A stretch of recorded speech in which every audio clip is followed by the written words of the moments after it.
Hey guys, welcome back! Tonight we're going somewhere cold, like really cold. Imagine waking up in a medieval hut somewhere in northern Europe, maybe the 1300s, maybe earlier. You don't know exactly because calendars were kind of optional back then.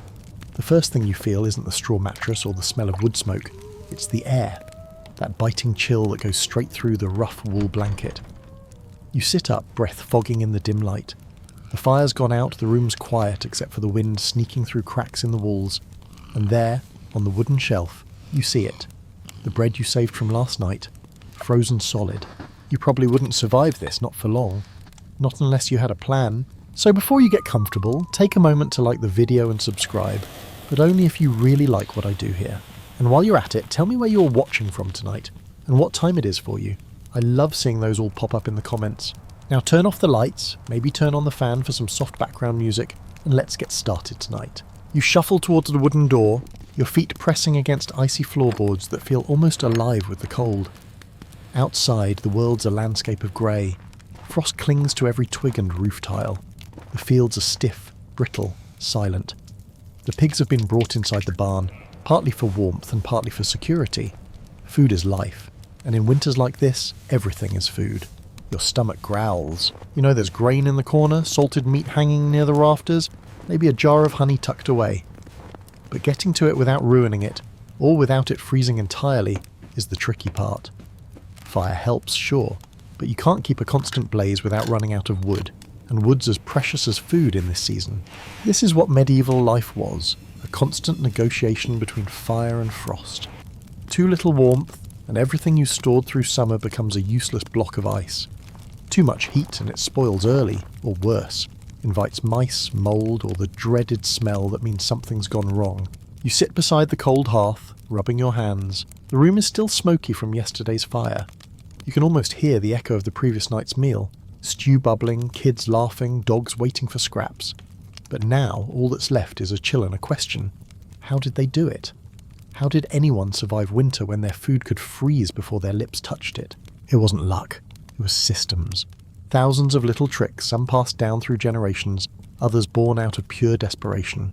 You reach for a wooden cup, the ale inside turned to slush. You scrape at it with a finger, icy, bitter, somehow still drinkable. The taste shocks your tongue awake. In this age, keeping food from freezing was just as hard as keeping it from rotting. And unlike today, you didn't have thermostats or fancy freezers humming softly in the background. You had walls, dirt and hope. The frost creeps along the table edge. Your breath fogs again. And then it hits you. The real reason people built their homes low, tight, smoky and crowded. Heat retention. Not comfort, not style, just the relentless need to trap warmth. The closer you were to the hearth, the better chance your butter had of staying soft enough to spread, and your soup didn't turn into a medieval popsicle. It's funny to imagine, but people back then actually used their food's freezing point as part of life planning. In northern Europe, winters were cruel, temperatures dropped below zero, and frost lingered even indoors. Historians still debate whether certain regions were colder in the so-called Little Ice Age of the 14th century than they are now, but records of frozen wine barrels and frost fairs on the Thames say a lot. You picture it, farmers wrapping apples in straw, stacking carrots in pits of earth, covering everything with hay to trick nature into thinking it's underground again. Meat was salted, hung near the rafters, close enough to the smoke but not to the direct flames. Milk was a short-term luxury. Butter lasted longer if you kept it in clay pots near the floor. Even salt was a weapon in this war, less a seasoning, more a defense strategy. You grab your cloaks and step outside. The snow squeaks underfoot. The village feels asleep except for a faint column of smoke rising from one roof. You walk toward it past a pen of bleating sheep.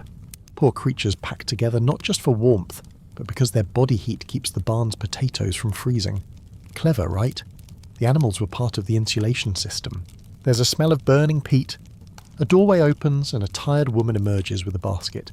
You peek inside, turnips wrapped in straw, a few strips of salted fish. She catches your look and shrugs like it's nothing. This is just winter. This is just how you live when everything outside is trying to kill you slowly with cold. She tells you about last winter, when the frost came early and stayed for months, how the bread cracked when they cut it, how barrels split open, and how they had to bury some of the food in snow just to protect it from the colder air. It sounds absurd, burying food in snow to save it, but that's the logic of medieval survival. Whatever works, Works. You help her carry the basket inside and she points to the floor, a hatch. Beneath it, a small cellar carved from dirt, smelling of earth and damp wood. Down there, the air is still. Not warm, not cold, just steady. That's the key. You crouch at the edge of the opening, a faint warmth rising from below. And for the first time, you realise this is humanity's first refrigerator. A balance between ground temperature and air chill. A sweet spot that kept food edible for months. Outside, the wind howls again. You close the hatch gently. Winter's not done yet. You'll need to learn more tricks before you can make it to spring. You open the hatch and feel the damp breath of the earth rise to your face. It's cooler than the air in the room, but not freezing. There's a quietness to it. A muffled peace that feels ancient, like you're leaning over the mouth of history itself. You grab a small oil lamp and start climbing down the narrow ladder, boots sinking softly into the soil. The walls around you glisten faintly with moisture, and for a second you imagine you've stumbled into the stomach of the planet. Down here, in the dim yellow light, you realise why cellars were the unsung heroes of medieval survival. Not because they were particularly advanced, but because they used the most reliable tool people had before electricity, the earth itself. You duck your head, careful not to hit the low beams overhead, and scan the shelves. Clay jars, straw bundles, wooden crates, the stuff of life tucked carefully away. You pick up a turnip still firm and a small pot sealed with wax. When you lift the lid, a rich, salty aroma escapes. Preserved meat, maybe, or a kind of thickened stew that's lasted weeks. Historians still debate whether medieval peasants understood the science of insulation or just stumbled on it by trial and error, but you can feel the logic in your bones. The deeper you dig, the steadier the temperature. Frost couldn't reach here easily, and heat from the hearth above sometimes trickled down through the floorboards, keeping things from freezing. It's not a refrigerator, it's a truce between man and nature. You run your hand along the wall. It's cold but not biting. The stones hold memories of summer warmth, stored invisibly in their mass. Above, the wind rattles the shutters, but down here the sound dies quickly. It's like being underwater. You wonder how they decided where to build these cellars. Some were dug right beneath the house, others were separate, hidden behind barns or under courtyards. In places where groundwater was high, people got creative, building stone-lined pits or using wooden barrels as mini-cellars, sunk halfway into the earth and covered with straw and clay. You grab a clay jug, wine or what's left of it. It's cool to the touch but not frozen.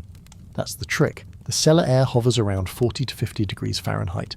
The perfect middle ground where food slows down its decay but never solidifies into useless ice.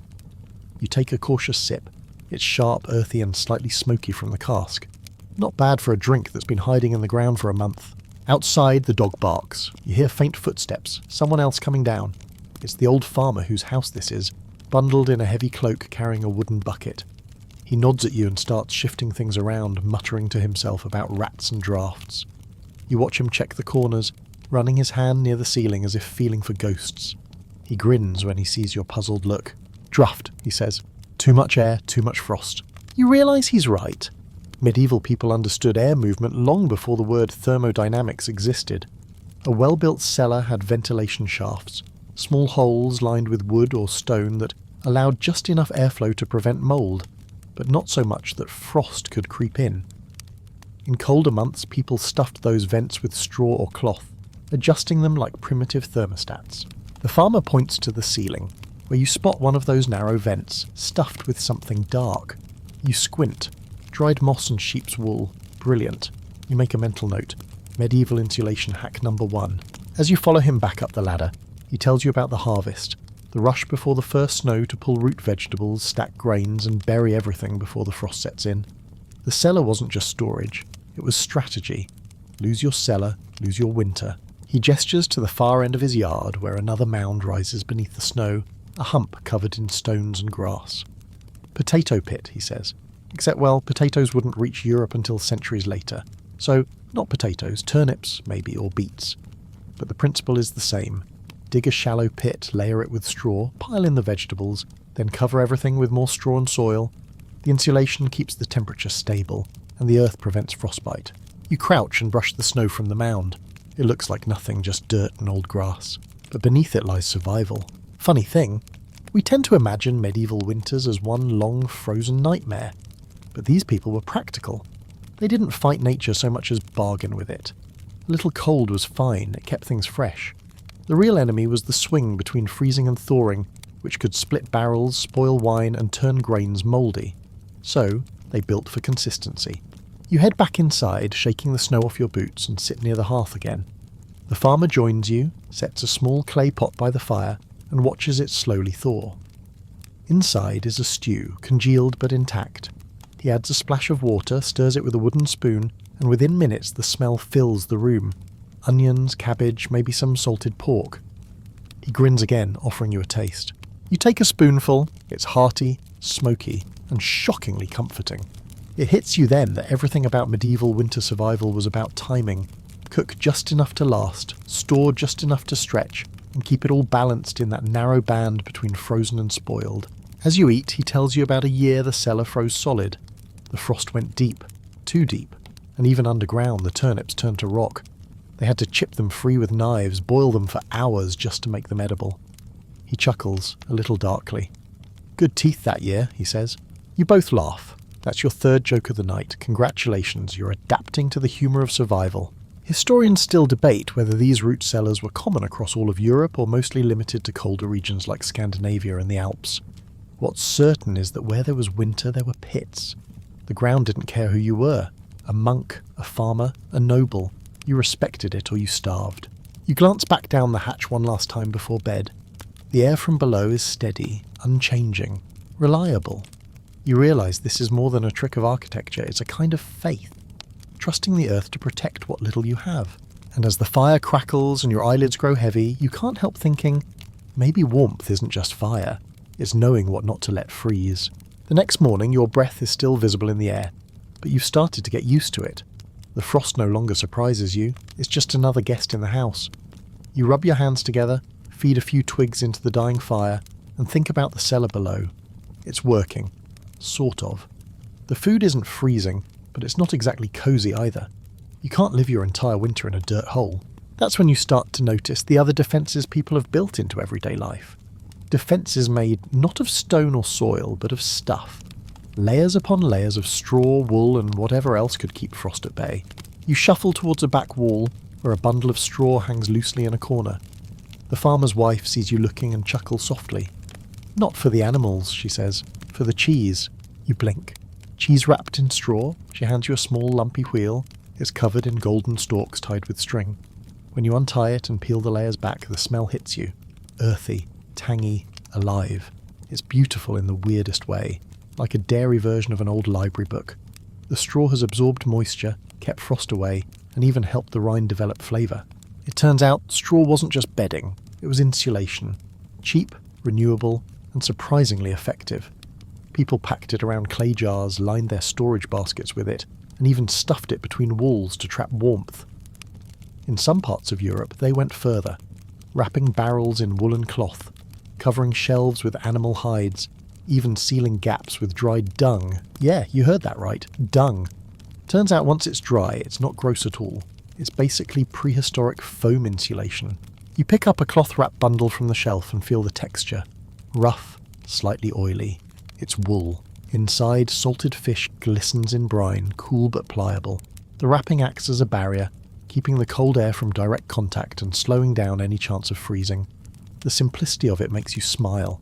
No fancy tech, no complicated physics, just keep the cold out, keep the air steady. Historians still debate whether medieval people consciously understood the thermal properties of these materials, or just followed instinct. Maybe a bit of both. You imagine generations of families learning by trial, straw works better than leaves, wool better than linen. Maybe some poor soul found out the hard way that wrapping food in wet cloths makes everything worse.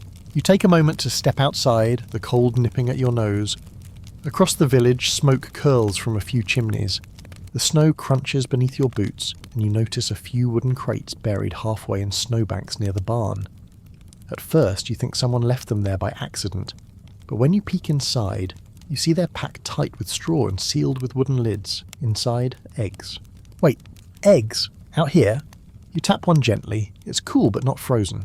Turns out medieval folks figured out that eggs, if packed properly, could survive weeks of sub-freezing weather. The straw trapped enough warmth from the ground to keep them from bursting, and the snow around it acted as an outer shell of insulation. It's so clever it feels modern. You lean against the barn and look up at the grey sky. The air smells faintly of wood smoke and wet hay. Somewhere nearby, someone's chopping wood, the rhythm echoing like a heartbeat across the fields. You imagine the daily routine this kind of life required, checking every storage spot, shifting straw, rotating jars, patching holes where rats might sneak in. Every movement was maintenance, every chore was survival. And sometimes insulation got creative. In parts of Scandinavia and Eastern Europe, people kept certain foods inside their sleeping areas, not just for convenience, but for warmth.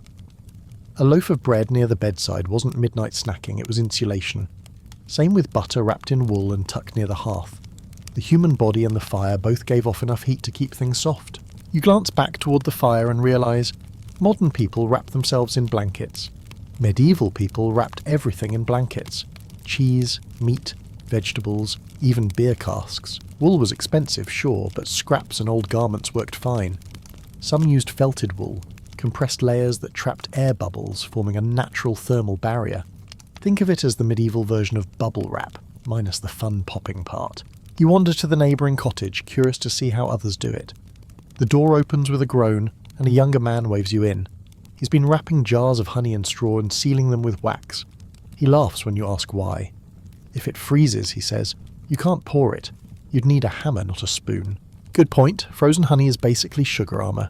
As you chat, his wife emerges holding something that looks like a bundle of cloth. She unwraps it gently. Apples, red and wrinkled, but still fresh. You raise an eyebrow, and she nods proudly. From the autumn harvest. They'd stored them in the attic, wrapped in straw, each fruit separated so none touched another. It's an old trick. One bad apple does spoil the bunch if they touch. The straw absorbs moisture, prevents bruising and slows down freezing. Genius, right? You sit by their fire, listening to the crackle of burning wood. The air inside the cottage feels thicker, almost humid. A good sign for them, not for comfort. Too dry and the stored vegetables would shrivel. Too damp and they'd rot. It's a balance act that even modern fridges struggle to get right. The couple offers you a cup of warm ale, slightly spicy. You take a sip and feel the warmth spread through you. It's not just the alcohol, it's the effort. Every single sip represents planning, wrapping, sealing, adjusting. You can't help but laugh softly. You people wrapped food better than we wrap Christmas presents. They grin, and the husband shrugs. Cold doesn't care if you like it, so you learn to like straw. Historians still debate whether such insulation methods were common knowledge or passed secretly among villages like recipes. Archaeological digs show traces of straw layers and textile fibres in storage pits, suggesting it was widespread. What's certain is that this simple approach, this combination of air, fabric and patience, stood between survival and starvation. Later that night you head back to your bed, the faint scent of straw clinging to your clothes. You lie there listening to the wind rattle the shutters and the muffled sound of animals shifting in their stalls. Somewhere under the floor, the cellar hums with quiet stability. Around you, layers of wool and straw make the world feel almost safe. Almost. And as your eyes start to close, you realise that insulation wasn't just about keeping food from freezing. It was about holding on to hope, one layer at a time. The morning light sneaks in through the cracks of the shutters, painting thin gold lines across the walls. You wake up to the sound of something bubbling. Not a cauldron boiling over in panic, but a gentle, steady burble. The kind that smells like onions, wood smoke, and a dozen tiny acts of survival. You push off the blanket, yawn, and drag yourself toward the hearth. There it is, the heart of every medieval home, the kitchen fire, or more accurately the kitchen hearth, because it wasn't just a place to cook, it was the whole climate control system, social hub and family therapist rolled into one patch of stone and ash. You crouch beside the flames, feeling their heat seep through your fingers. The fire doesn't just warm the room, it defines it. You can tell by the way the furniture clusters around it, how the dog curls right up against the stones, and how a rack of sausages dangles from the ceiling just far enough to smoke but not roast. Everything revolves around this glowing pit. Back then, keeping food from freezing didn't always mean cold storage. Sometimes it meant the opposite. It meant keeping it just warm enough to stay usable. So medieval families reorganised their entire homes around the hearth, turning that one fire into a fragile ecosystem of warmth zones. Closer to the flames, the stew pot, the bread dough and the day's meal, a few feet away, the beer cask where fermentation could still bubble slowly. And on the outer edges of the kitchen, covered with cloth and tucked near walls, the butter, cheese and anything else that would spoil if it got too toasty. It's not central heating, it's thermal choreography. You sit down and poke at the embers with an iron rod, listening to the hiss of sap in the wood.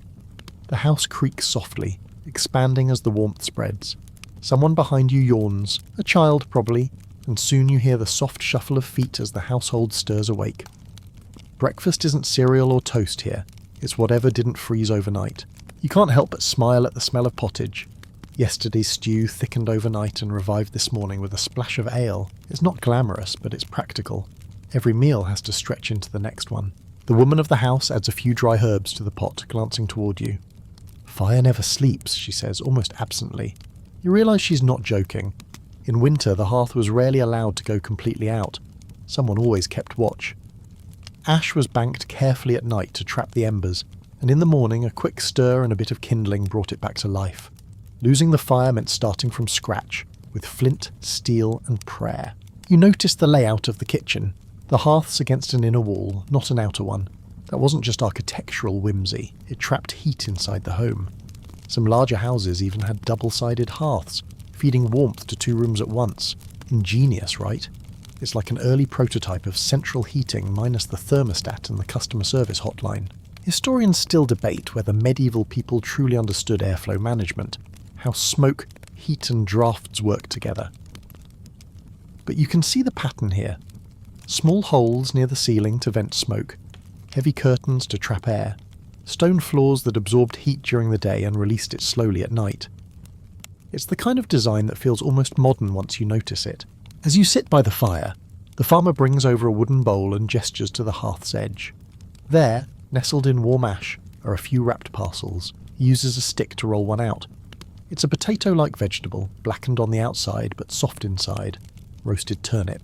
He splits it open and offers half to you. It's sweet, earthy, and faintly smoky.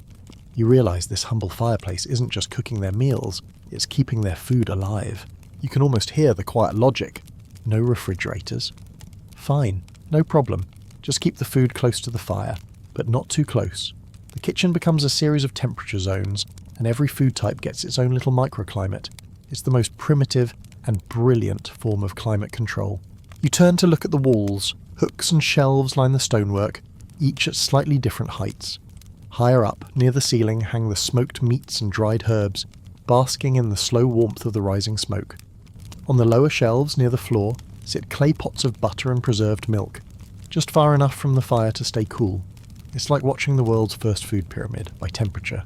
You joke to yourself, if medieval folks had invented refrigerators, they'd still have kept half their stuff hanging over the fire anyway, just for the flavour. The farmer chuckles without missing a beat. "Everything tastes better with smoke," he says, raising an eyebrow, and he's right. Smoke is both a flavour and a shield. It coats food with compounds that help preserve it.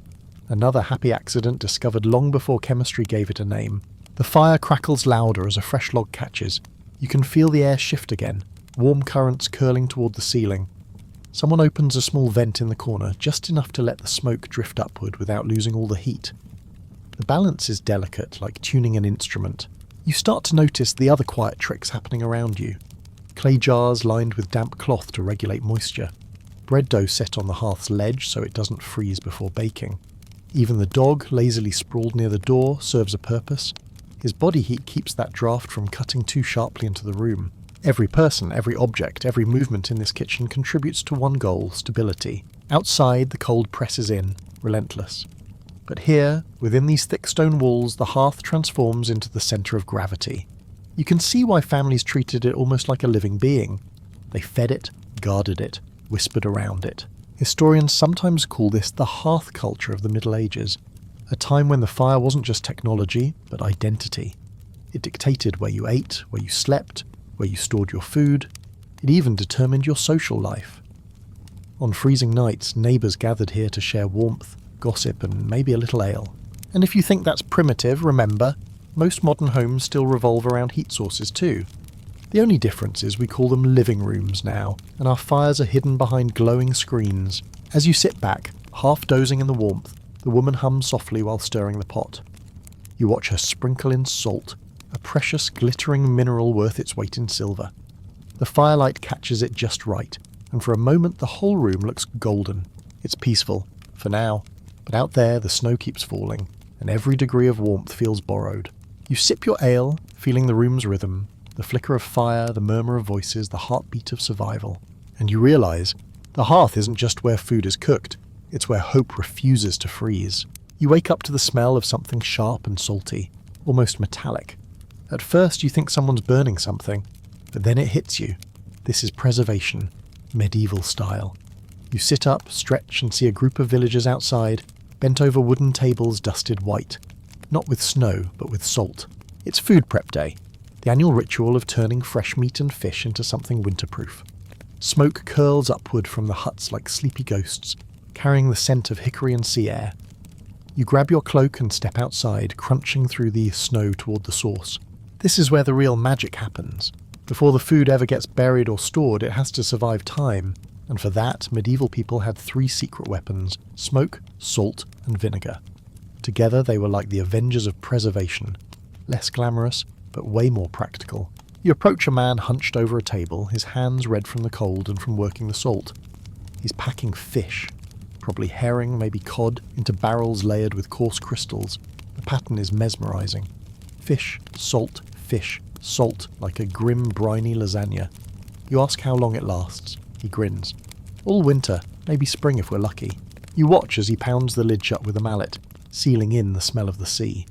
Then, he points toward the smokehouse behind him, a wooden hut no bigger than a modern bathroom, with black stains creeping up its walls. Inside, a low fire smoulders, filling the space with haze. You duck in, and immediately your eyes water. The air is thick with wood smoke and fat droplets dripping from hanging cuts of meat. The temperature's just right. Warm enough to dry, cool enough not to cook. That delicate line again. You cough a little, blinking through the smoke, and see racks of sausages, slabs of bacon, even fish strung like garlands. The man gestures proudly. If it don't smoke, he says, it dies. It's crude but true. Smoke adds flavour, sure, but it also coats food in chemicals that inhibit bacteria. Medieval people didn't know the science. They just knew it worked. Historians still debate whether they consciously understood the antiseptic power of smoke or just trusted the results. But the outcome was the same. Food that could survive frost, transport and time. You run your hand along a hanging ham. The surface feels waxy and dry like aged leather. It smells divine, rich, nutty, faintly sweet. You can practically taste the survival in it. Outside, a group of women are busy with barrels of vinegar and herbs. You walk over, curious. They're pickling vegetables, carrots, beets, onions, even bits of cabbage. The vinegar stings your nose, but it smells alive, like something that might fight the winter back. They pour the liquid carefully into clay jars, sealing them with wax or tallow. One woman explains, the sour keeps the frost away. You smile, technically wrong, scientifically right enough.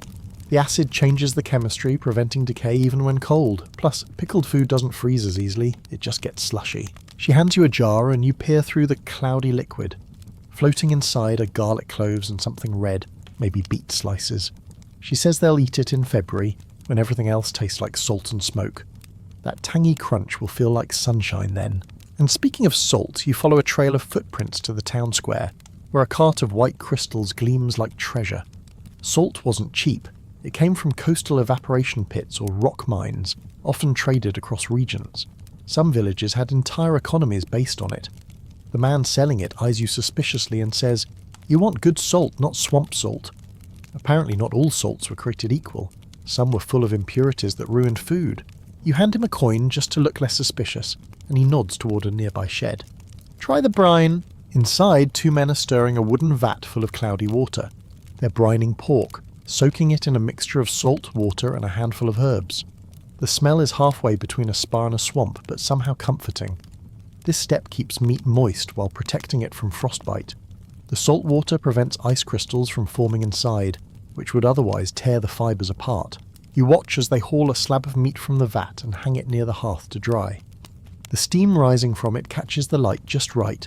It looks like the meat is exhaling. Then, of course, comes your favourite discovery, salted butter. They scoop yellow lumps into crocks, sprinkle more salt over the top, and seal it with a layer of melted wax or animal fat. You dip a finger and taste. Salty, sure, but alive. Like it's daring winter to do its worst. You glance around at the smoke, the barrels, the steam, and the salt piles. Everything here smells like determination. And then, almost out of nowhere, you realise something. This wasn't just survival, it was craftsmanship. Each family had its own mix of herbs for brining, its own method of hanging or smoking, its own timing for when the fire should be hotter or cooler. If modern chefs are artists, these people were engineers. You ask an old woman if they ever lose food to the cold anyway. She nods solemnly. Sometimes the barrels freeze solid. Then the salt can't move. The meat turns sour. That's the nightmare scenario. Preservation backfiring. Too cold and the salt crystals separate from the liquid. Too warm and the food spoils. It's a constant balancing act. She shrugs. We learn. We watch. You help her move a heavy jar toward the smokehouse, your hands slipping on the damp clay. She wipes her brow with her sleeve, then says something that sticks with you. You can't fight the cold, you dance with it. Later that night, as the last bits of daylight fade, you sit near the hearth again. The smell of smoked meat lingers in your clothes. The tang of vinegar still pricks your nose. You think about how these people turned chemistry, physics and patience into daily ritual. Centuries before anyone knew the words for those things. You can't help but chuckle. Medieval master chef, you mutter. Today's challenge, don't die of frostbite. It's a dark joke, but a fair one. And as the fire pops softly beside you, you look toward the shelves. Jars, barrels and bundles, each holding a little piece of defiance against winter. You realise you're sitting in a time before electricity, before science, before certainty, and yet somehow humanity's oldest instinct is still right here, glowing in the dark, the will to make sure nothing and no one freezes. The church bell tolls in the distance, echoing across the frozen fields like a heartbeat under snow. You pull your cloak tighter and follow the sound toward the monastery perched on the hill. A square stone building crouched against the wind, roofs white with frost. Inside those walls, monks hum through morning prayers, their voices low and steady, mixing with the faint smell of incense and damp stone. You step through the arched doorway and immediately the air changes. It's still cold, yes, but different. Thicker, warmer somehow, in that peculiar monastery way, where silence itself seems to insulate the space. A young novice glances up from sweeping and gives you a nod. You nod back, then follow your nose toward the scent that matters most tonight. Food. Down a narrow passage, past a scriptorium where someone's copying a book by candlelight, you find it. The monastery kitchen. And oh, what a sight. The hearth is massive, like a cave of flame, its light flickering over rows of wooden shelves stacked with jars, cheeses, barrels, and earthen crocks. It's organised chaos, a medieval masterpiece of temperature management. You can tell instantly that this isn't an ordinary kitchen. Everything has its place and purpose. One monk is stirring a pot of barley stew. Another checks a row of ale barrels, tapping the sides and listening like a doctor checking a heartbeat. Behind them, carved deep into the stone wall, is a narrow passage leading down. A cellar, but not just any cellar. You follow one of them down the steps, your breath visible in the cold air. Cheese cave, he says softly, almost reverently. And sure enough, you're hit with the smell before the sight, a mix of milk, stone, and something musky and ancient. The chamber is lined with rows of cheese wheels resting on wooden planks, some dusted white, others golden. Each one a year's work, the monk murmurs, running a hand lovingly over a wheel. You nod, impressed. They've mastered something here. How to let food live even when the world outside is dying of cold. You ask how they keep it from freezing. He smiles slightly, the way a teacher smiles when a student finally asks the right question. Stone remembers, he says. The earth holds what the sky forgets. He means the same thing the farmer did with his cellar, but here it's elevated to art. The monastery's walls are so thick that the cold takes weeks to penetrate. Beneath the main hall, tunnels run deep into the bedrock, keeping the temperature constant. Some rooms are damp for cheese and ale, others dry for grain and herbs. The monks have essentially turned their monastery into a medieval climate system. Historians still debate how much the monks truly understood about the physics of temperature, but their results speak for themselves. Records show monasteries across Europe producing cheese, beer, and wine that could last through brutal winters, and even years. The balance of warmth, humidity, and airflow was deliberate, refined through centuries of quiet experimentation. You touch one of the barrels. It's cool but not icy, beaded with faint condensation. Ale? You ask. The monk nods. Our own. It freezes near the door but not in the middle. So they move barrels around, rotating them to equalize the chill. Brilliant. He lifts the lid on one barrel and offers you a whiff. It smells sweet and earthy, like molten honey. Last year's batch, he says proudly. We lost 2 casks to frost one winter, split open like sinners' hearts. He chuckles softly at his own joke. You can't help laughing too. That's 2 jokes before lunch. You're starting to like this guy. Upstairs again, you pass through the refectory, where long wooden tables stretch like ship's decks under low arches. Along one wall, jars of preserved fruit line a shelf, figs, pears, apples, all floating in syrup. You raise an eyebrow. Luxury, you mutter, and the monk catches it. Discipline, he corrects. Every sweetness earned by patience. You're not sure if he's talking about jam or salvation. In another corner you find a small storeroom full of herbs hanging from rafters. Sage, rosemary, lavender, mint. The smell is intoxicating. These aren't just for flavour, they're protection. Dried herbs deter insects, mask spoilage, and according to the monks, purify the air. You're not entirely convinced, but the place does smell cleaner than most villages. And then there's the bread room. You almost miss it because it looks more like a cave than a bakery. But inside, racks of loaves are cooling in neat rows. The monk explains that they bake extra in autumn, store the surplus in cool chambers, and bring it out slowly over the winter. When loaves get too hard, they soak them in broth or wine, turning them into hearty soups instead of letting them go to waste. You can't help thinking how methodical this all is. It's not just survival, it's science disguised as prayer. Every action here has rhythm. Fire lit before dawn, barrels checked at noon, herbs turned weekly, cellar temperatures adjusted with the season. Historians still debate whether monasteries were the original laboratories of Europe, but it's hard not to see them that way. They experimented constantly, with brewing, with preservation, even with fermentation. They didn't just keep their food from freezing, they learned how to make it thrive in the cold. You pause near a window where frost traces delicate patterns across the glass. Outside, snow falls softly. Inside, a monk hums as he stirs a pot. Another kneads dough, another flips a page in a recipe book that looks older than memory. You realise this is a system powered by faith and fire. The monk gestures for you to sit. He ladles out a bowl of steaming soup, lentils, carrots, and maybe a hint of smoked fish. You take a sip. It's simple, but it tastes balanced. Nothing too salty, nothing too heavy. It's food designed not for pleasure, but endurance. You look around the room again. No one hurries here. No one wastes motion. Every act, checking a jar, banking the fire, stirring a pot, is both ritual and necessity. You get it now. For the monks, preservation wasn't just about keeping food from freezing. It was a spiritual practice, a way of acknowledging time, decay, and the patience of waiting for spring. The bell tolls again, and the monks file out quietly for prayer. You linger by the hearth, finishing your soup, feeling the last bits of warmth soak into your hands. And as the snow keeps falling outside, you realise something profound.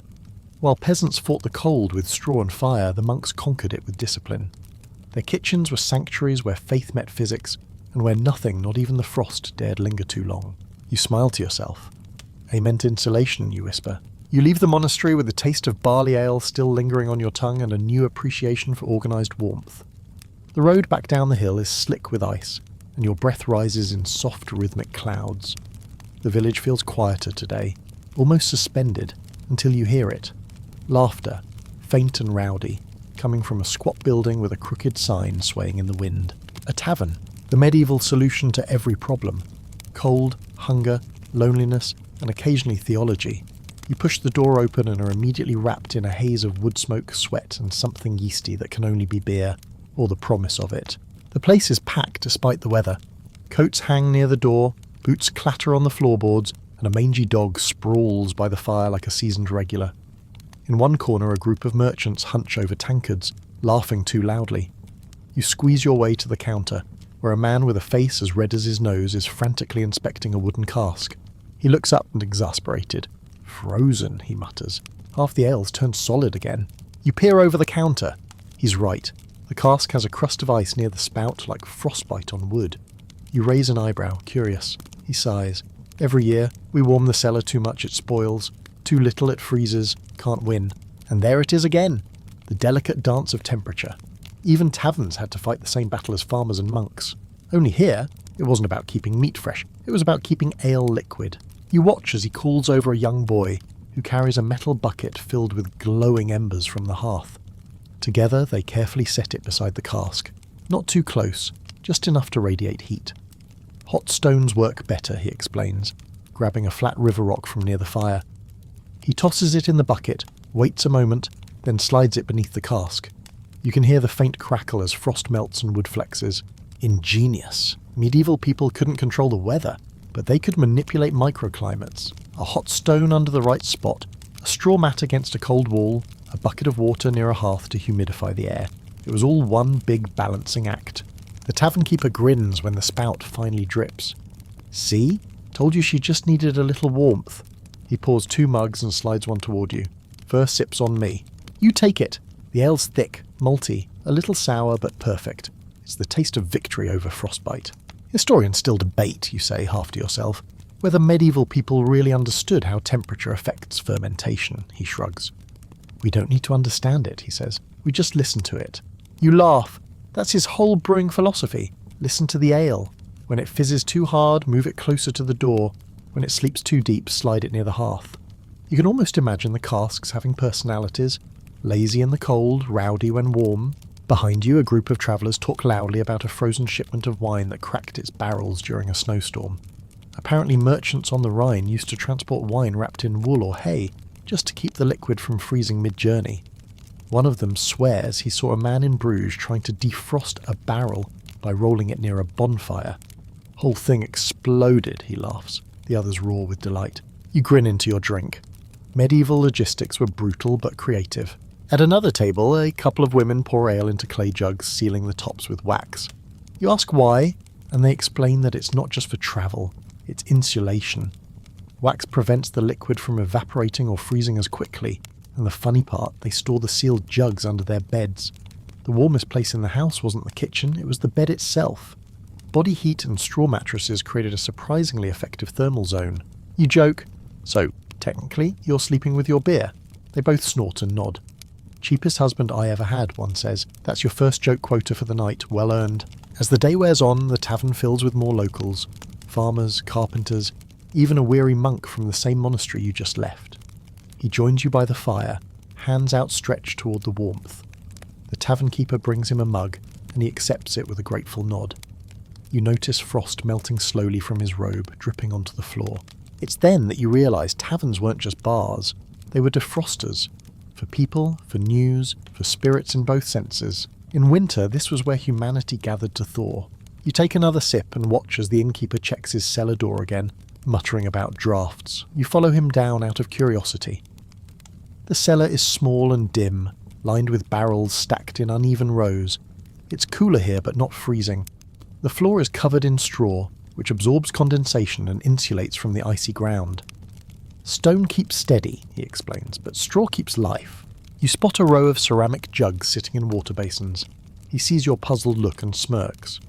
Keeps the ale from overcooling, water never freezes as fast as air. Natural buffer, smart. Historians still debate whether taverns intentionally engineered this kind of climate control, or if it was all happy accident, but either way, it worked. Some of the best beer recipes in Europe were perfected precisely because of winter failures. A batch that froze halfway might ferment differently, creating new flavours. The cold wasn't just an enemy, it was a collaborator. You head back upstairs to find the fire roaring higher now, the room glowing orange. The tavern keeper slaps your shoulder. Cold outside, but we'll make it till spring. You look around. Laughter, warmth, clinking mugs, the hum of survival disguised as celebration. Even the dog by the door has shifted closer to the fire, tail thumping lazily. Outside, frost still creeps across windows, but inside this smoky room, time slows down. You realise that keeping food or beer from freezing wasn't just about storage. It was about community. Every cask warmed by the hearth meant a reason to gather, to share, to remember the simple joy of warmth and company. You finish your mug, place it on the counter, and nod to the innkeeper. Your beer's safe for another night. He grins. Safe beer, happy village. You step back into the cold, the door creaking shut behind you, and smile as your breath fogs the air. The world outside might be frozen solid, but inside those tavern walls life is still bubbling. Snow keeps falling, fine and steady, like sifted flour from the heavens. The road winds upward toward a stone manor, the kind of place where the walls look thick enough to keep out not just wind, but history itself. You trudge through the courtyard, boots crunching on ice, and wonder how the nobles managed to survive winters like this. If peasants had root cellars and taverns, surely the rich had tricks of their own. Inside, the difference hits you immediately. The manor isn't exactly warm, no medieval building truly was, but it's less cold. Tapestries line the walls, thick carpets cover the stone floors, and candles flicker from iron sconces. The air smells faintly of wax, wood smoke and meat drippings. It's comfort by 14th century standards, and compared to the tavern, it's practically a spa. You follow a servant through a long corridor that feels more like a wind tunnel, then into the kitchens. The moment you step in, the temperature spikes. It's a different world entirely. Steam hisses from pots, fire roars in a wide hearth, and cooks dart between tables piled with food. Here luxury meets logistics. Game birds hang from hooks, still feathered. Barrels of imported spices sit under burlap cloth. A large wooden table holds baskets of apples, onions and herbs, all arranged like they're posing for a Renaissance still life. The head cook, a round woman with a voice like a war trumpet, notices you gawking and smirks. "Mind the floor. It's wet," she says, stirring a pot big enough to bathe in. You nod, stepping aside as a boy rushes past carrying what looks like a roast swan. You ask how they keep all this from freezing. She laughs. "We don't fight the cold, we organise it." She leads you toward the pantry, and you instantly feel the air change again. It's cooler, quieter. Rows of shelves hold everything from cheese wheels to honey jars to imported dates from the south. "Pantry's near the inner wall," she says. "Warm from the kitchens on one side, cool from the courtyard on the other. Keeps balance." You notice the layout, ingenious really. The pantry sits between two extremes, a built-in buffer zone that keeps perishables in the Goldilocks zone. Not too hot, not too cold. Some shelves even have stone slabs under them, which she explains hold yesterday's heat. When the hearth burns all day, those stones soak up warmth, releasing it slowly through the night. You point to a set of wooden doors built low into the wall. "What's in there?" She kneels and opens one. Inside are buttercrocks, each wrapped in linen. "The warm corridor keeps it soft enough to use," she says. The outer one turns to ice. It's like a medieval version of a refrigerator drawer system. Different sections for different foods, adjusted by architecture and proximity to heat. Historians still debate whether such deliberate temperature zoning was intentional or accidental. But this kitchen proves it couldn't all be coincidence. Someone thought this through. You follow her into the next room, where two servants are ladling stew into smaller pots.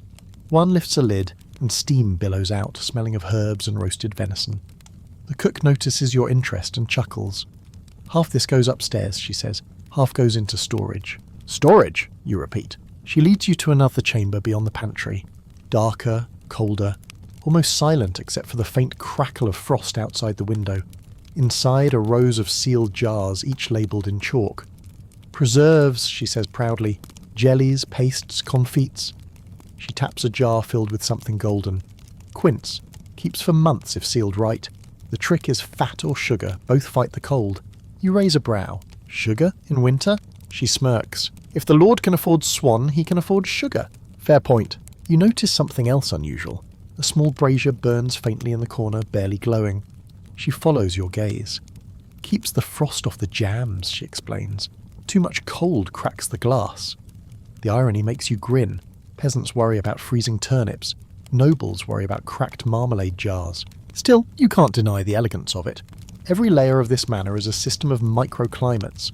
Roaring heat in the kitchen, mild warmth in the corridors, chill stability in the cellars. Even the great hall above uses heat strategically. The massive fireplace isn't just decorative. It warms the air that drifts down through the vents to the lower floors, creating an early version of radiant heating. You head upstairs to see for yourself. The hall feels cavernous but alive.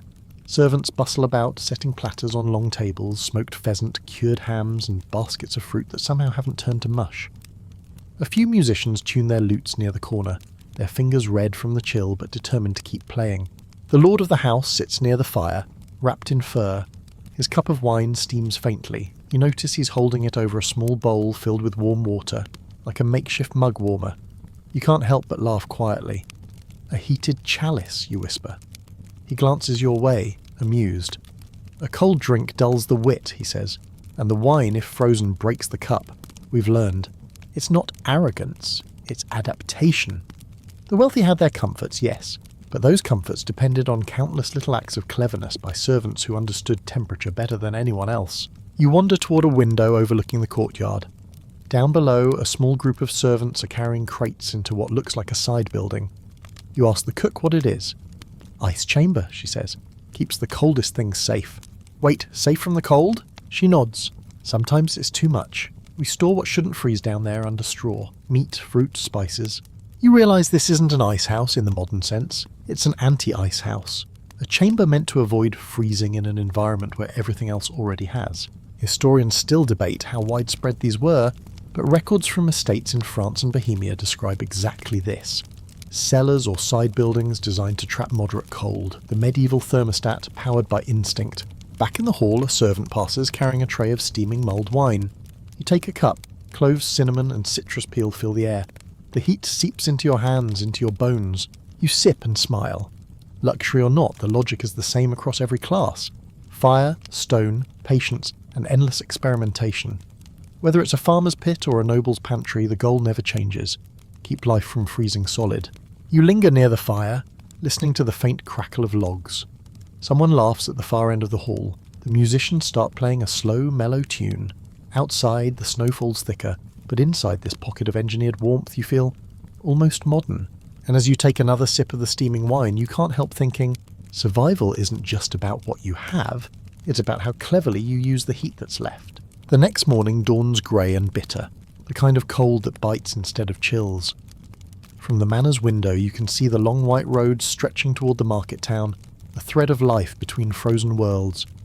You pull on your cloak, thank the cook for her warm corridor hospitality, and join the wagon headed downhill. The driver, a broad man with a nose red as raw beef, grins at you. Market day, he says. If the wheels don't freeze first. You climb aboard, nestling among crates covered in rough cloth and straw. The horses snort clouds into the air, hooves crunching over frost as the cart jolts forward. You hadn't realised until now that trade itself was a preservation technique. Without movement, everything dies. The road is lined with travellers. Peddlers leading donkeys, monks carrying baskets, even a boy dragging a sled piled high with onions. The cold doesn't stop commerce. It just changes its costume. Every wagon is a rolling storage unit, packed and insulated with medieval ingenuity. The driver points at the crates beside you. Fish from the coast, salted, been 2 weeks on the road. You lift a corner of the cloth. The smell of the sea still clings faintly. The fish are stacked in brine-soaked straw, wrapped in linen, and wedged tight between blocks of frozen hay. It's clever. By keeping the saltfish surrounded by frozen material, it never freezes fully itself. Controlled cold instead of chaos. As you roll toward town, he explains the tricks of the trade, literally. Traders travelling in winter used covered wagons lined with felt or fur to prevent goods from freezing. Some even carried small clay pots filled with hot coals under the driver's bench, like a portable heater for the cargo. Keeps the apples soft, he says, and the driver alive. You bump over a patch of ice and nearly lose your balance. He laughs. Careful, the road's meaner than a drunk friar. That's joke number one. You grin, gripping the side of the cart as the town finally comes into view. The market square is alive despite the chill. Tents and stalls huddle together like penguins, each one a tiny microclimate of human heat and enterprise. Smoke from braziers curls upward, mixing with the smell of roasted nuts, salted meat and wet wool. Everywhere you look, merchants have adapted to winter. You wander between stalls, your boots slipping on packed snow. A woman selling fruit has her apples stacked in straw-lined baskets, each covered with a cloth to keep the frost off. When a customer chooses one, she pulls it from the middle of the pile, where the warmth lingers longest. Next to her, a butcher chops frozen meat with a cleaver that rings like iron on ice. He grins at your startled look. Easier to cut when it's half frozen, he says. Doesn't bleed, doesn't rot. Makes sense, in a grim kind of way. At the far end of this market, a spice merchant waves you over. His booth smells like heaven. Cloves, cinnamon, dried ginger. You ask how he keeps it all from turning to stone. He lifts a lid on one of his jars and shows you a trick. A small pebble of salt at the bottom. Draws the damp, he says, and the damp draws the frost. It's simple humidity control centuries before hygrometers existed. Historians still debate whether medieval traders truly grasped the science behind moisture control or just mimicked what worked, but either way you can see the results all around you. Nothing here looks spoiled. Everything has its own layer, its own covering, its own logic. You buy a small meat pie from a baker, and when you bite in it's still warm. You glance behind his stall. There's a clay oven, yes, but also a shallow pit lined with stones. Keeps the pies from freezing while they wait, he explains. The stones, warmed earlier, release their stored heat slowly, It's like a proto-warming drawer, medieval edition. A gust of wind sweeps through the square, carrying snowflakes sideways. Merchants shout and scramble to tighten ropes and lower tent flaps. The sudden noise feels alive, almost joyous. You duck under an awning as the storm passes, and the merchant beside you offers a sip of hot cider from a jug wrapped in wool. The heat hits your throat like kindness itself. You ask if they ever stop for winter entirely. He shakes his head. Trade stops, we starve. Besides, he adds with a wink, the cold's good for business, keeps the meat from walking away. Joke number 2, dark, but you laugh anyway. Behind the market, wagons line up to unload goods from faraway towns. You notice that many of them are built with wooden lids instead of open tops. Some even have layers of cloth stretched under the roof, primitive insulation. In harsher regions, traders added straw or fur between planks, creating portable thermal wagons. One driver tells you that in deep winter they light a candle inside the covered wagon before sealing it for the night. The trapped heat keeps the goods above freezing. Dangerous, you ask? He shrugs. Better than frozen ale. As the sun dips low, the market starts to close. Merchants pack up, wrapping unsold goods in cloth and loading them back onto wagons. A few linger near the communal fire in the square, swapping stories of cracked barrels and frozen cheese. One man swears that in a particularly brutal winter, merchants in Prague built heated stalls using iron pans filled with embers under the tables. Burned half the market down, he admits cheerfully. You both laugh. That's joke number 3, smoky but solid. You watch as they douse the embers and pull their carts away, the sound of creaking wheels echoing against the frosty air. For a moment you realise you're seeing something timeless. Humans improvising against nature, one blanket and one ember at a time. Historians still debate whether medieval trade slowed in winter or simply changed shape. But from where you stand, it's clear that commerce never froze completely. People adapted. Covered wagons became moving pantries. Markets turned into insulated networks of exchange, and every merchant became part preservationist, part gambler. You take one last look at the emptying square, the faint glow of braziers, the smell of roasted meat fading into night, and it strikes you that survival wasn't a solitary act. Every salted fish, every wrapped apple, every barrel of ale depended on movement. As you walk away, the snow starts again, soft as ash. You pull your cloak close and think about the invisible heat that travels with humanity, not just in fires or hearths, but in trade, in connection, in the will to keep something warm even when the world is made of ice. You wake the next morning to an eerie silence, the kind that only happens when snow has swallowed the world whole. You step outside, boots sinking into powder that comes halfway to your knees. The market square is empty now, the tent's gone, the air bright and brittle. Even sound seems to freeze here. Somewhere in the distance you hear a faint creak, wood on ice. You follow it down toward the river, which glimmers like a mirror stretched across the valley. It's frozen solid, a sheet of pale blue streaked with cracks that shimmer under the sunlight. And on that frozen stage, life is still happening. You're not alone. Dozens of people are out there, bundled in wool and fur, their breath rising like chimney smoke. Children skate on bone skates, actual bones tied to their boots. Men drag sleds laden with barrels. Women kneel with nets, hacking holes through the ice to pull out fish. The river hasn't died, it's just changed roles. It's no longer water. It's a road, a workshop, a refrigerator, and a fairground all at once. You step cautiously onto the ice, feeling it hum faintly beneath your feet. A man nearby waves you over. He's kneeling by one of those holes, fishing with a line made from horsehair. Coldest year in memory, he says, not looking up, but best catch too. He pulls up a wriggling fish that glints silver against the blue. You blink in surprise. It's alive, yes, but sluggish, half slowed by the cold. He drops it into a wooden bucket already filled with water, insulated by a layer of straw wrapped around the outside. Keeps them from freezing solid before I get home, he explains. That's genius. Primitive refrigeration in reverse. The straw keeps the cold out, not in. You realise this entire frozen river is a crash course in medieval thermodynamics. You ask if he eats them fresh. He laughs. Fresh? No, we freeze them proper first. He gestures toward the far bank, where a row of fish lie flat on the snow, stiff as sticks. Makes them keep longer. Freeze, then hang them in the shed. You grin. The irony is perfect. While the rest of the year they fight to keep food from spoiling, now they fight to make it freeze just right. Historians still debate whether medieval people deliberately used freezing as a preservation method, or if it was just opportunistic.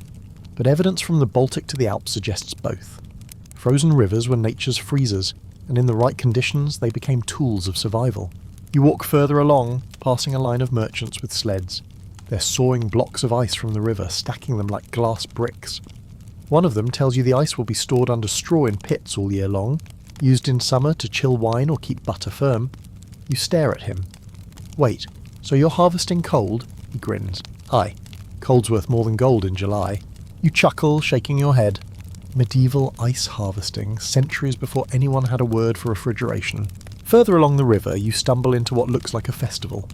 Makeshift stalls, fires crackling in barrels, and people skating clumsily between them. Someone's roasting chestnuts, someone else is selling hot ale. You realise you've wandered into a frost fair, the kind that would later make history on the Thames in London. You join the crowd, warmth returning to your fingers from a nearby fire.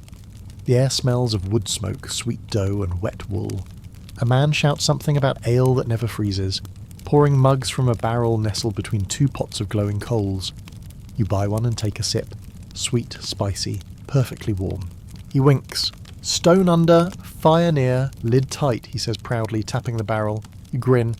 Even here, in the middle of an ice field, the rule still holds. Keep it steady, keep it alive.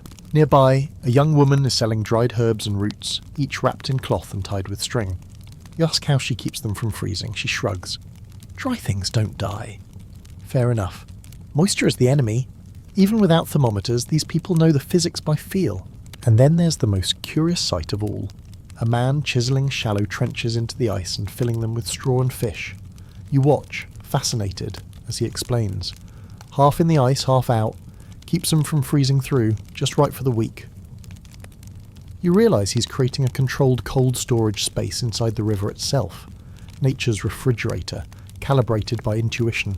Historians still debate whether medieval people recognised this kind of temperature management consciously, or simply through tradition. Maybe it doesn't matter.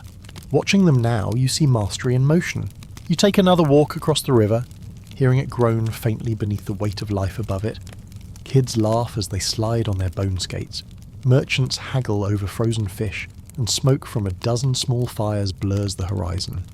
The air is sharp, but it smells of food and wood and defiance. At the far edge of the fair, you find a man carving ice blocks into a makeshift wall. For the beer, he says, he points to barrels stacked behind it. The ice forms a barrier that blocks the wind and holds a consistent temperature. You help him lift one of the blocks. Cold burns your fingers instantly. He grins at your wince. It bites, doesn't it? But she's tame if you know her. The phrase sticks with you. Tame if you know her. The cold as an animal, dangerous, yes, but trainable. You stand there watching the frozen river sparkle in the fading afternoon light. You can almost feel the pulse of the community beneath the frost. The shared rhythm of people who learned not just to endure winter, but to use it. The air hums with ingenuity. When the sun dips lower, the fair begins to wind down. Fires burn lower, laughter softens, and the first stars peek through the lavender sky. You head back toward the shore, your boots crunching on the ice. Behind you, the river creaks again, reminding everyone who's really in charge. You turn back once more before stepping onto solid ground. The frozen river glows faintly in the twilight, scattered with footprints, sled tracks and tiny fires, evidence of a day when cold became cooperation. And as the last breeze skims across the ice, you realise that medieval winter survival wasn't just about keeping food from freezing, it was about learning to live on top of the freeze itself. You smile into the wind and mutter, "Guess even the ice couldn't shut people up." That's joke number 3, you've earned it. The frost fair fades behind you, and the path turns quiet again. Just snow, distant smoke and the hollow crunch of your boots. The river's brilliance gives way to the far humbler outskirts of a small farming village. You can smell it before you see it. Hay, dung, smoke and survival. You duck under a low roof beam as you step into a barn that feels more alive than most of the houses you've seen.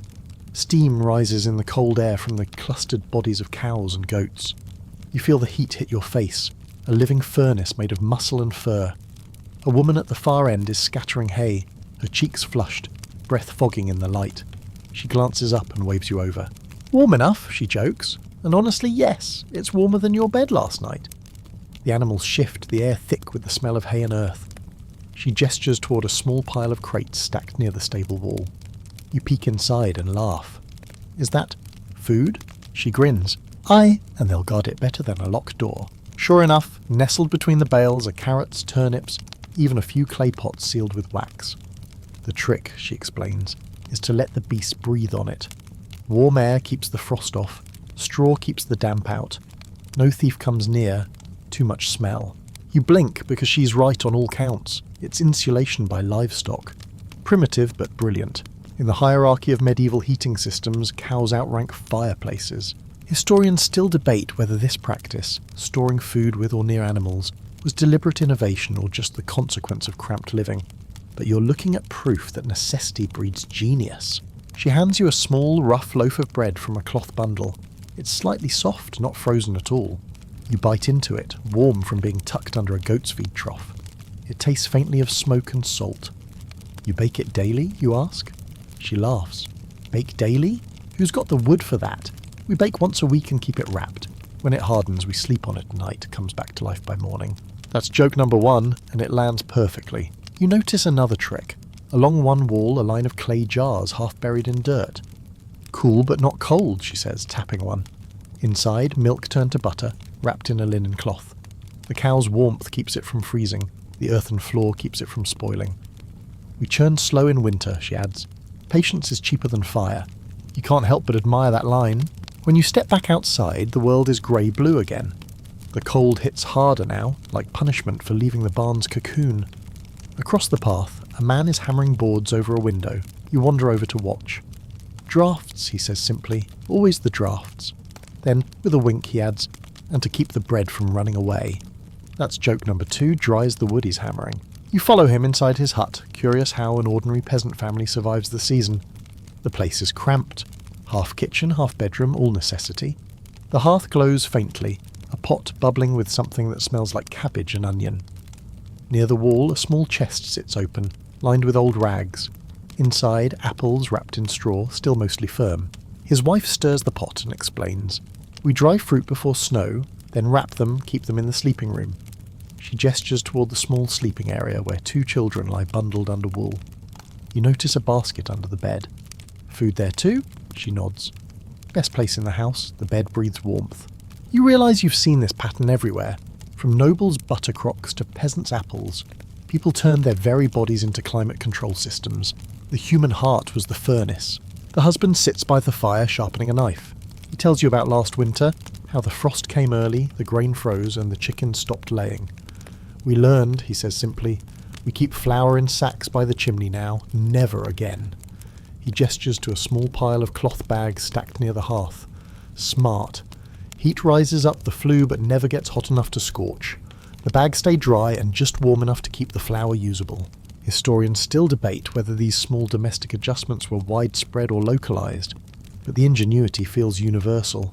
There's no grand plan, no engineering manual, just people watching, remembering and adapting. You help the woman fetch a pail of water from outside. It's frozen solid at the top, so she takes an iron rod and cracks the ice with a practiced tap. Top's frozen, bottom's drinkable, she says. Like life. That's joke number 3, bittersweet and perfect.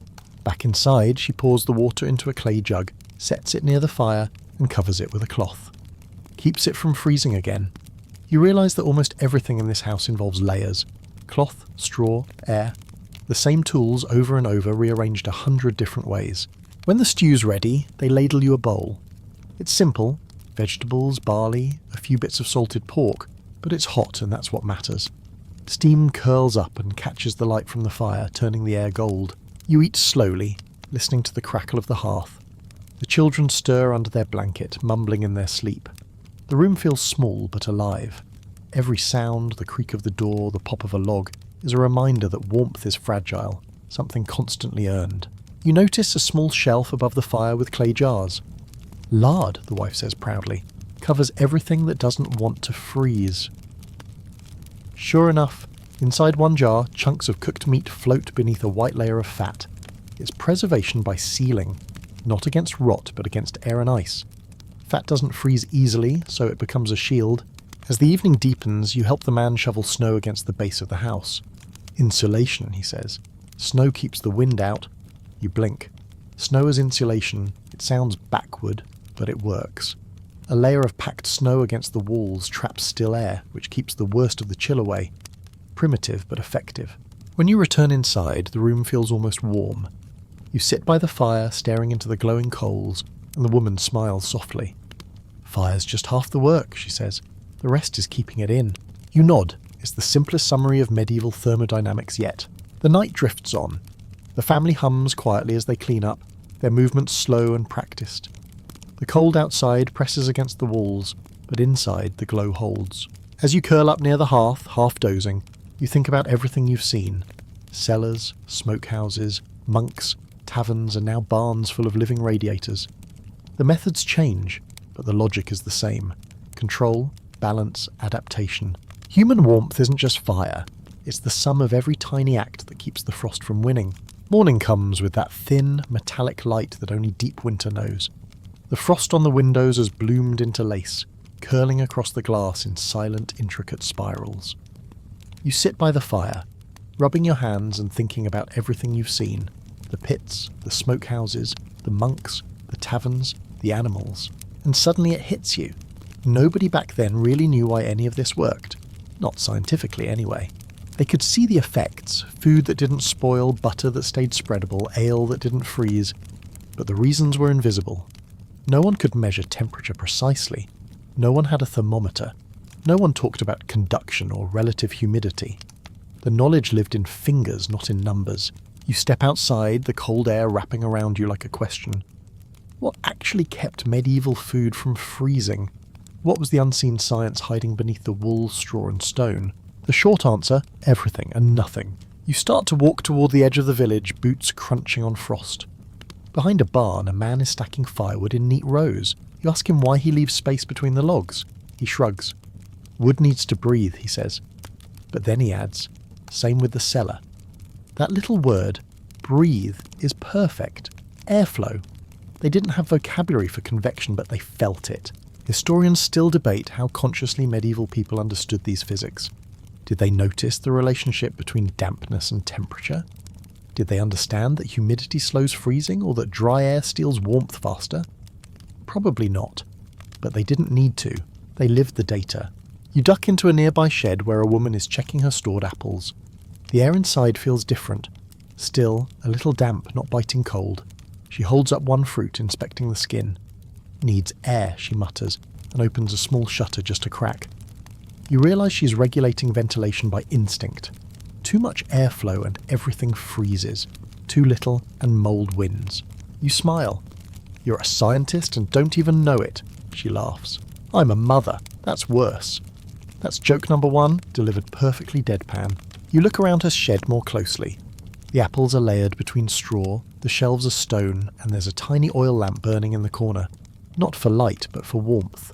It's so faint that it barely glows, but it raises the temperature just enough to stay above freezing. The flame flickers with purpose. You can almost see the physics now, like invisible lines in the air. Warm air rises from the lamp, cool air falls from the roof, and somewhere in the middle sits that perfect edible balance. A few steps away, a man is pouring ale from one barrel into another, careful not to splash. "Too much air," he says, "and it turns bitter." You nod, knowing he's right. Oxygen ruins everything, though he couldn't name it. His wisdom is physical, not chemical. You wander farther, toward the edge of the fields. The snow there is crusted hard, shimmering like glass. You crouch down and scoop a handful. It's bone-dry, powdery, the kind that never melts easily. You think of the peasants packing snow against their walls. They knew that trapped air made warmth, but they had no clue about the microscopic architecture of snowflakes that made it possible. They just knew the results. You stand, turning your face to the sun. It's weak but steady. Even the light feels different in winter, sharper, colder, thinner. You think about how medieval people used sunlight too, drying herbs and fruits in summer, then choosing dark corners for storage in winter. They didn't have thermometers, but they had memory. Generations of trial and error became law. Historians still debate whether any of these early practices laid the groundwork for modern science, but the argument feels almost unfair. Watching these people work is like seeing science before it learned to write its own name. You head back into the house to warm up. Inside, the fire burns low. The woman from earlier, the one who joked about motherhood and physics, is kneading dough near the hearth. You notice she's placed a wet cloth over the bowl. "Keeps it from freezing," she says simply, "and from drying out." Moisture balance. An entire field of thermodynamics hiding inside a bread recipe. The dough rises slowly, a little lopsided but alive. You sit near the fire, watching the bubbles form, and realise how perfectly every act here balances contradictions. Too warm, too cold, too dry, too damp. Every solution is a compromise with nature. You reach for your canteen, half frozen at the top, and think about how your modern life revolves around machines that do all this automatically. Fridges hum, freezers hum louder, thermostats flicker with invisible intelligence. And yet, here, with no wires and no gauges, the same mastery exists, carved into habits, gestures, traditions. The husband steps in from outside, snow dusting his shoulders. He carries a wooden board covered in frost. "Look," he says proudly, "keeps the meat fresh." It's salted, sure, but the frost itself has coated the surface, acting like an accidental glaze. You run your finger over it and smile. Cryogenics, medieval edition. He laughs, not understanding the word but appreciating the tone. That's joke number 2. He leans the board near the fire, not too close. Just enough that the frost melts slowly.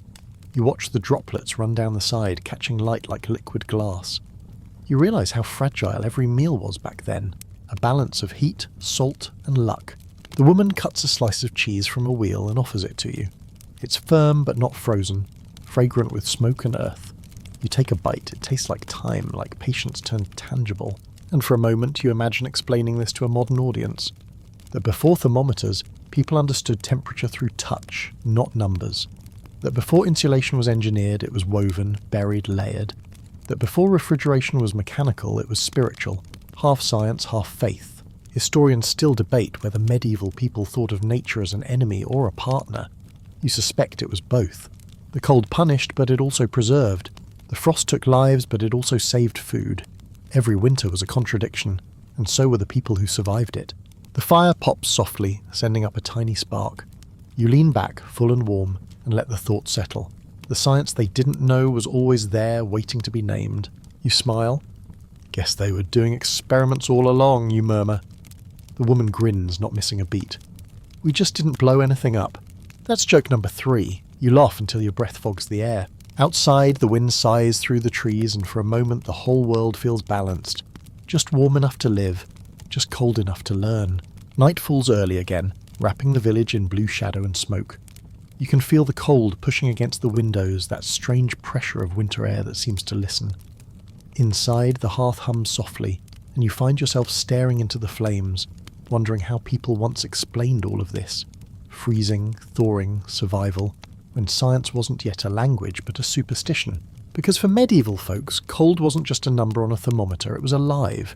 It had a will, a temper, maybe even a name. You step outside, pulling your cloak tight. The stars are sharp tonight, clear as shards of glass. The moon spills across the snow, making the world glow faintly blue. You follow the narrow path toward a small chapel at the edge of the village. The air smells faintly of incense and pine, and you can hear the murmur of voices inside. A few villagers are gathered for what looks like an evening prayer, or maybe a charm. You step in quietly.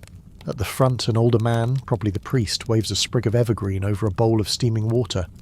He mutters words that sound half Latin, half local dialect. Then he sprinkles the steam toward the door. "Keep the frost spirits out," he says, and everyone crosses themselves. You blink. Frost spirits. After the prayers, one of the women notices you and smiles, motioning you closer. "Blessing the door," she explains. "So the cold can't come in uninvited." You raise an eyebrow. "Does it work?" She shrugs. "Worked last year, so far." That's joke number 1, delivered with the kind of faith that only comes from necessity. You linger by the small fire burning in the chapel hearth. Someone has hung herbs above it. Rosemary, thyme, maybe sage. The smell is calming, almost medical. The priest joins you, noticing your curiosity. "Smoke drives away the chill," he says, "and the evil." You suspect he means the same thing twice. Historians still debate how much of medieval superstition was metaphor and how much was literal belief. But here, watching the villagers hang charms of straw and iron above their doors, it's clear these rituals served a purpose beyond comfort. They were psychological insulation, ways to make sense of a world where food froze solid and survival felt uncertain. Outside, a young boy is drawing symbols in the snow with a stick. You ask what he's doing. "Keeping the frost demons busy," he says. You can't tell if he's serious. Probably both. You remember reading about this somewhere? How some medieval Europeans believed frost was caused by spirits breathing over the land, turning moisture to ice. In parts of Scandinavia, people left small bowls of milk outside for the winter folk, hoping they'd spare the barn. In the Alps, they carved faces into the eaves of houses to scare away the biting cold. And in the British Isles, people sometimes whispered charms over their wells before freezing weather came, asking for mercy from Jack Frost, long before he became a nursery rhyme. You walk back towards the cottages, the snow crunching like sugar under your boots. Through one window, you see a family gathered at the table. The father traces a cross on a loaf of bread before cutting it. The mother murmurs something over a pot of soup as she stirs. These tiny gestures aren't meaningless. They're control, disguised as devotion. You step inside, and they welcome you with nods. The room smells of stew, herbs, and candle wax. Cold's not so bad if you mind your prayers, the woman says, or if you keep your salt blessed. She points to a small bowl by the hearth, salt with a sprig of rosemary. Keeps the meat safe, she adds, and the soul. You realise salt wasn't just practical, it was holy. The line between religion and refrigeration was thin. When the natural world felt unpredictable, superstition became science by another name. You sip the soup she offers, warm and salty, and glance around. Above the doorway hangs a cluster of dried garlic, next to a small charm made of braided straw. Against the frost, you ask. The man grins. Against everything.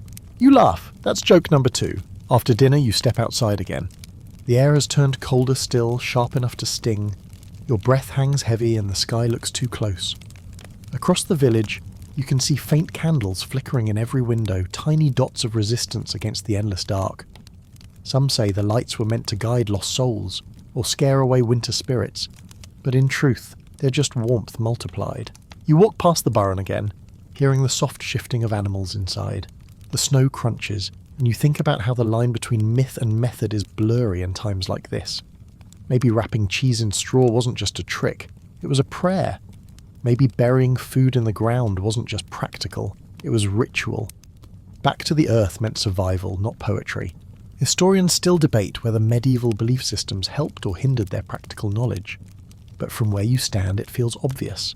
Belief kept them observant. You don't survive centuries of ice by ignoring patterns. You survive by giving those patterns names, faces, and rules.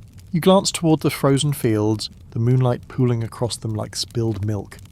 You imagine the spirits they talked about, wandering figures of frost drifting between cottages, testing walls and windows for weakness. It's not science, but it's not foolish either. The frost does creep. The cold does take. And in a world without thermometers, it must have felt alive. You head back towards the house. The door creaks shut behind you, sealing in the smell of smoke and stew. The father tosses another log on the fire, and sparks rise like stars. Cold's a test, he says simply.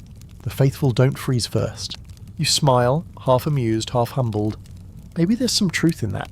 Faith, any kind, creates warmth.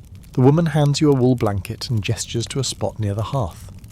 Sleep close to the light, she says. You settle in, the floor hard but the air softening around you. As you drift towards sleep, you can hear the faint sound of wind against the walls. The frost spirits, maybe. Or just weather. Either way, the charms hang above the door, the fire hums low, and you realise that every superstition in this place has a scientific shadow. You whisper to yourself, belief is the oldest insulation. The fire cracks once, as if in agreement. That's joke number 3, or maybe a blessing.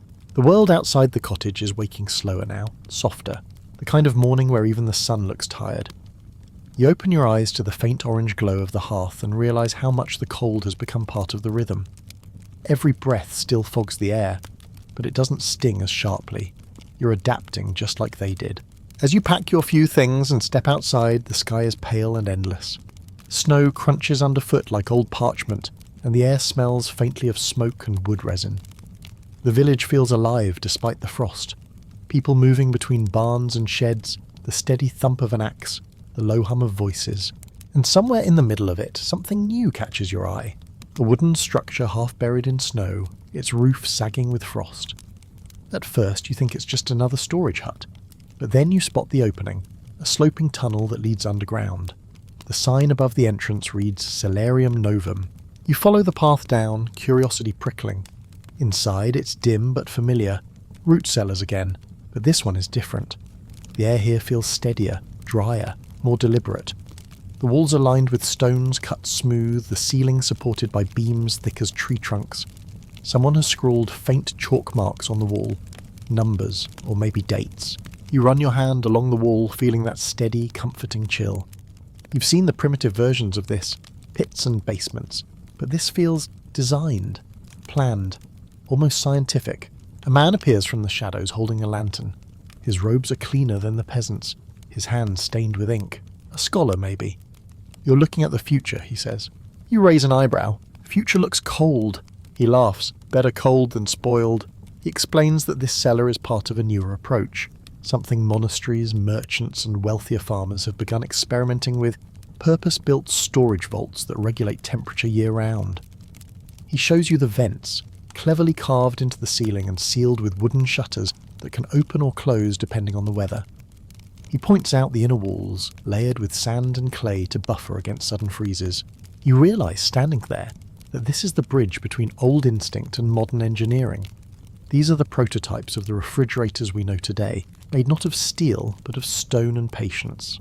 Historians still debate when exactly this shift began, but evidence suggests that by the late Middle Ages, people were starting to understand temperature control not as luck or magic, but as management. You walk further in, lantern light flickering across jars and barrels. He shows you a corner where beer is stored in one chamber, wine in another, butter in a third. Different foods, different temperatures, he says. Each needs its own piece. The phrase makes you smile. You ask about the chalk markings. Experiments, he says. Checking which shelves freeze first, which stay warm longest. He chuckles. Our own little battle with the invisible. You grin. So you're early scientists. Or fools with good taste, he says, and that's joke number 1. You both laugh, and he gestures toward a smaller room beyond. A test chamber, he calls it. There, you see barrels packed not with salt or straw, but with ice. Frozen blocks stacked neatly, each covered in sawdust. We harvest it from the river, he says proudly. Keeps food longer in summer. You blink. So, you're storing cold? He nods. Why waste a good freeze? You're looking at one of Europe's earliest known ice houses, an accidental step toward refrigeration. Ice harvested in winter, stored in underground pits to cool food months later. It's the same technology that, centuries later, would inspire the first ice-cooled fridges. You ask if it ever melts too fast. He shrugs. Sometimes. Depends on the air above. He gestures toward the ceiling vent again. Control the breath, and the world obeys. You think back on the monks, the farmers, the tavern keepers, the noble kitchens, all of them fighting or taming the same breath of winter. The difference here is that someone has finally decided to measure it. Outside you can hear the faint murmur of merchants setting up wagons. You realise this cellar isn't just storage, it's commerce. The man confirms it. Cheese for the cities, ale for the road, salted fish from the coast. They come here to trade it to keep it safe until spring. You look around the cold room again. It's not a monastery kitchen anymore, or a peasant's pit, or a noble pantry. It's an early supply chain hub. Temperature control as business. You can almost see the map forming, lines of trade connecting regions not just by goods, but by the knowledge of how to store them. Historians still debate whether this commercial cold was deliberate innovation or a side effect of necessity. Either way, it changed everything. When food could last through winter, cities could grow, armies could march farther, survival turned into stability. You step back toward the entrance, lantern light flickering behind you. The man follows, brushing frost from his sleeve. You know, he says thoughtfully, the Earth's warmer than we think. If we listen close enough, she hums. You smile. Maybe she's just tired of holding everyone's cheese. That's joke number 2, and it earns a proper laugh. As you climb the tunnel back into daylight, you can feel the temperature rise. The cold hits your face again, raw and bright, but now it feels less threatening. You've seen the entire arc from instinct to engineering, and it's humbling. Humanity learned to shape the air around it, one cellar at a time. You stand at the top of the hill and glance back toward the stone vault half buried in frost. The man waves once, then vanishes inside, his lantern swinging like a heartbeat in the dark. The path winds back toward the village, where smoke from a dozen chimneys curls upward into the grey sky. You can almost imagine invisible lines connecting all of it. The heat of homes, the chill of cellars, the shared balance between fire and frost. And as you walk, you realise that the fight to keep food from freezing became something bigger. The beginning of control, of mastery, of civilization learning to steady its own pulse. The cold was never conquered, it was managed. You chuckle softly, pulling your cloak tighter. We're still just rearranging cellars, you mutter. That's joke number 3, and the wind seems to laugh with you. The snow has stopped. The air is still, almost shy, as if winter itself has run out of words. You stand at the edge of the village again, the same road where this whole journey began.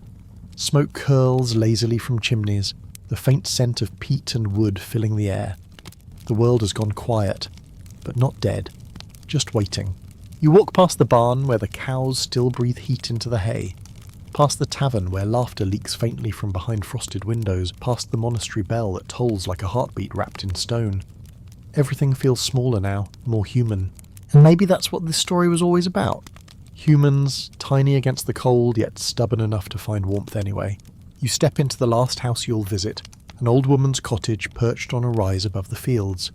Inside, it smells of onions, bread, and the soft sweetness of beeswax candles. She's sitting by the hearth, spinning wool, her feet resting near a clay pot buried half in ashes. She waves you closer. "Don't just stand there freezing," she says. "Fire's for sharing." You grin and sit down. You've kept everything warm here, even your bread. She chuckles, showing you a small loaf nestled inside the clay pot. It's wrapped in linen, still soft. "Ash keeps it even," she says. "Not hot, not cold, just right." You realise it's the same principle again, the endless medieval theme, balance. Everything they did was about finding the middle ground between extremes. The warmth of survival lay in patience, not conquest. Historians still debate how people in these centuries thought about comfort, but sitting here beside her, it's clear. Comfort was a verb, not a noun. It was something you did every day in every movement, banking the fire, stirring the pot, checking the cellar, wrapping food in straw. The old woman hums as she spins, the sound soft and rhythmic. You ask her if the winters were always this bad. She smiles without looking up. Some worse, some kinder, but they all teach you the same lesson. "What's that?" you ask. She lifts her eyes, their colour the same faded blue as the sky outside. Everything living knows how to hold warmth. You just have to listen. You sit quietly for a while, letting that sink in. Around you, the little cottage feels alive with small noises. The crackle of fire, the faint creak of wood, the whisper of spinning wool, even the silence has texture. On a shelf by the wall, jars of preserves glow like stained glass in the firelight. Cherries, honey, and pickled onions, each one a tiny sun, trapped and saved. You realise these aren't just food, they're memories of warmth, bottled and stored. The old woman notices you staring and laughs. "People think we survive winter with fire," she says, "but it's these little bits of summer that keep us alive." You nod, smiling. "Portable sunlight!" That's right. She hands you a mug of something hot. Probably ale, maybe cider, it's hard to tell, and you sip it carefully. The warmth slides down your throat, slow and steady, and you can feel it blooming in your chest. You ask her if she ever fears the frost. She shrugs. "Frost comes, frost goes, but I've outlasted 60 winters." Then she adds with a sly grin, "And I've still got teeth?" That's joke number one. You laugh, nearly spilling your drink. She leans back, staring into the fire. "You know," she says softly, "people always talk about keeping food from freezing, but what we're really doing is keeping hope from freezing." That line hangs in the air, so simple and perfect it doesn't need an answer. You think of the root cellars, the smoke houses, the salt barrels, the monks and merchants and farmers, every one of them doing the same thing in different ways. Not just preserving food, but preserving tomorrow. Historians still debate whether medieval winters were truly harsher than ours, or whether the people simply endured them differently. But maybe that question misses the point. The world has always been cold. The trick is not letting that cold inside. The woman pokes the fire with a stick, sending sparks spiralling upward like orange snow. "When you're old," she says, "you stop worrying about the cold outside. It's the cold inside that kills you." That's joke number 2, but it's wrapped in truth deep enough to quiet the room. You look around once more. The jars, the bread, the humble fire, and it all feels like a closing circle. Humanity started here, wrapped in straw, trusting in stone and faith in one another. And in some ways we never really left. Because every fridge, every thermostat, every carefully measured thermostat curve, it all comes from this same ancient knowledge. Warmth isn't conquered, it's kept. You finish your drink, set the mug down, and thank her. She waves you off. "Don't thank me," she says, "thank the cow." She nods toward the barn outside. That's joke number 3, and it's the perfect way to end a story like this. Humble, funny, and true. You step back into the fading light. The snow reflects the last blush of sunset, turning the world gold for a moment before it slips into blue. The air is so cold it almost sings. Behind you, the woman's chimney trails a thin column of smoke, steady and straight. You pull your cloak close and walk toward the horizon, the frost crunching softly under your boots. Somewhere, deep underground, a cellar breathes. Somewhere in every home, a small fire waits. And you realise that maybe humanity's oldest story isn't about kings or battles. It's about warmth, about refusing to let the world freeze what we love. You smile into the wind. Still warm, you whisper. And for once, the air doesn't argue. So now the fire burns low, the stories have slowed to embers, and the world outside is wrapped in white. You can almost hear the old voices echoing through the cold, monks humming in stone halls, peasants whispering prayers over cellars, merchants laughing over steaming ale. Every one of them still moving somewhere in the frost. The cold has always been with us. It shapes us, sharpens us, humbles us. But it also teaches us how to share warmth, how to notice small comforts, the weight of a blanket, the smell of wood smoke, the sound of boiling water. Every simple act becomes an answer to the same ancient question: how do we keep life alive? You picture it now.